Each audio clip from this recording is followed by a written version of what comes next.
What's up? It's J-Boy here, and I just got myself my first credit card. Ooh, so I went out and got myself this, and a little bit of this, and a little bit of this. Ooh, and the best part is, I didn't have to pay for any of it right now. So easy, so convenient. They said that I could just pay it back whenever I want, right? Wrong.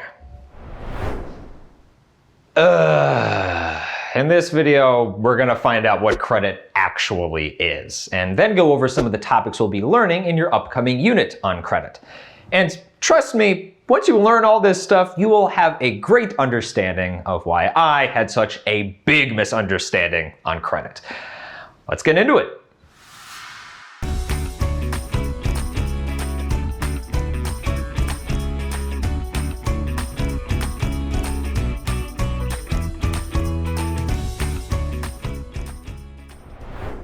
Credit is the borrowing of money, goods, and services now with the understanding that you'll pay it back later, alongside the risk of knowing that you might not be able to. So, you know that little scenario with 18-year-old me that I just showed you?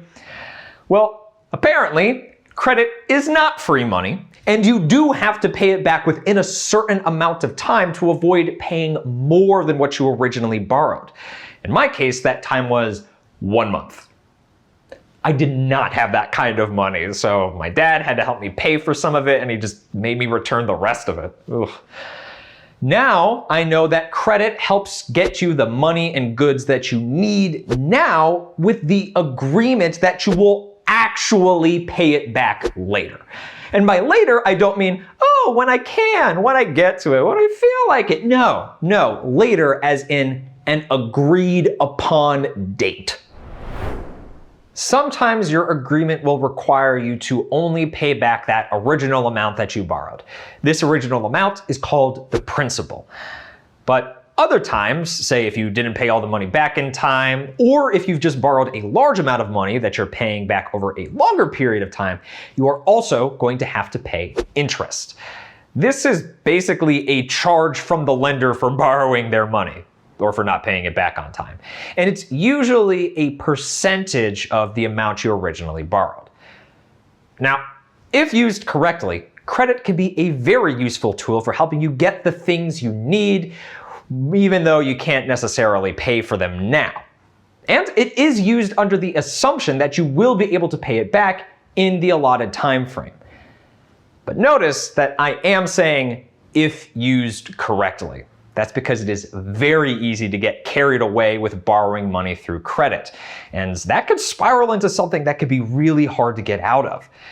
It's because of that whenever a lender lends you their money, they are always carrying the risk that you might not be able to pay them back.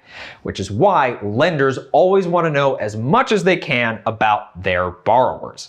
They do this by taking a look at your credit report. Everything a lender would want to know about your current financial status or financial history is summarized in a credit report. It even includes a credit score that grades you on various things like how much you've borrowed and your repayment history. It's basically like a financial report card on how good you are with credit. And this financial report card is exactly what we're going to be talking about in our next lesson. After that, we're going to be talking about the two most common types of credit cards and loans. We'll talk about what they are, how to get them, how to properly use them, and how to pay them off. Finally, we're going to talk about the true cost of borrowing because, let's be real, I should have known there was a catch to the whole free money thing. And that catch, my friends, is a little thing called interest. Gosh, a class like this would have really helped me out when I was a kid, so I can't wait to get started. See you next time.